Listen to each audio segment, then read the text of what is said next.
Hey, how's it going right here, man? I'm right here trying to make a joystick, but I guess my PlayStation 2 joystick broke. So I guess cause what happened is that I seen on YouTube people are trying to make a joystick out of a PlayStation 2 remote, and some people did it. So I guess I try to do mine for PlayStation 3. So I opened it up, and I get the soldering points. They're too tiny. I don't know if you can see right here. Let me try to focus it. There you go. But I soldered, so I guess my solder points came off, so I guess just broke it. So I just tossed the stuff in the trash. So I just decided to buy another one. So I bought another joystick. So I decided to open this one up, and I'm gonna solder the parts up. Hopefully it goes good. But second of all, guess what? Yeah, you see that right there? That's for a PlayStation 2. So how am I gonna put it for a PlayStation 3? So guess what? I went online, started looking on eBay, and I found a converter that I bought for a good price, $6 free shipping. And this is for a PlayStation. What is this for? A converter for PlayStation 3. Converts the PlayStation 2 to PlayStation 3, and it's pretty good. I tried it out, and it works real good. And the best part I like about it is just for fighting games. You're not gonna use it for any other game like SOCOM, just Street Fighter games or fighting games. That's it. With buttons, it has to do with joysticks. And second of all, the only problem that you're gonna have with this when you install it, when you plug it in, test it out, the home button don't work. But who gives a hell about the home button? I don't need it. I just want to have fun, play with it. And second of all, I got a MacCat joystick, and it works good, but it don't work that good because I noticed that the buttons are not that good, and you gotta upgrade them. And I went to order the upgrade from LaserLink, and it still hasn't gotten here. Been like 3 weeks already, and my joystick 2 hasn't got here from LaserLink, so I'm waiting on it. 3 weeks already, so I'm gonna upgrade it. But I'm getting kind of bored, so because I don't want to play online, not doing that good, because our joystick's kind of messed up. It's not, top of the line quality. So what I did, I just, I'm gonna make my own joystick. Hopefully, out of this one, I don't mess up this joystick right here. I already opened it up for you guys to see. And I like about this one, the PlayStation 2 is more harder to solder. And this one I just decided to open it up, and as you could tell, I like the coloring. It's If I'm making a little box, or it's gonna look a lot neater. It's not gonna look like, oh, just a joystick. But so far it looks pretty good.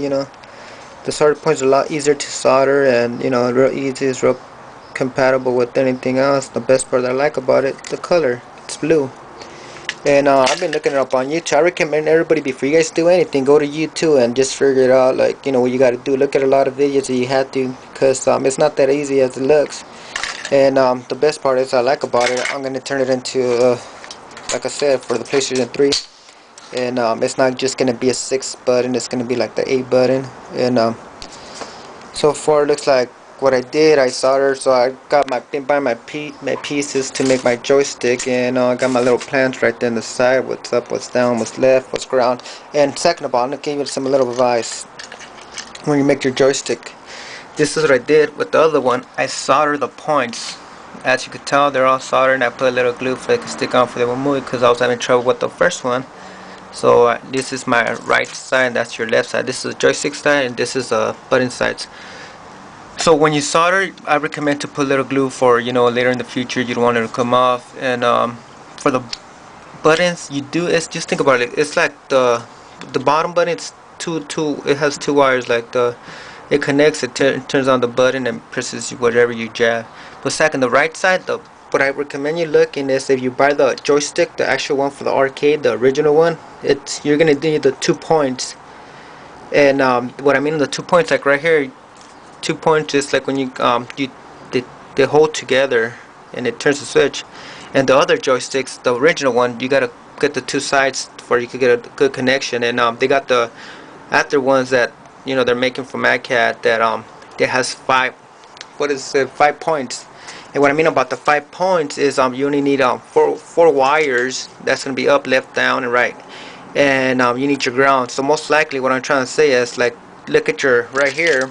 When you solder, as you're gonna see right here, you're gonna look at them. It's gonna go down to the left, and it's gonna go to up, left, and down, and back to the right side. And that's when you follow. That's gonna be your ground, and that's the one that you could keep in the side for your ground. You're gonna put one ground, and then you're gonna put the other 4, it's going to be the power. That's going to be your up and down, left and right. So I just want you to look into that before, you know, you think about, you know, find out what joystick are you going to get. As you could tell right there, you know, it's just one ground wire, and it's going to be a lot better for you to connect, because if you got to go with the 4 points, you just gotta figure it out, because I was having a little trouble with the, you know, how am I gonna turn on the switch. You know, I want to get the arcade one, but I recommend you guys to look at the points. You know, like mine's right here.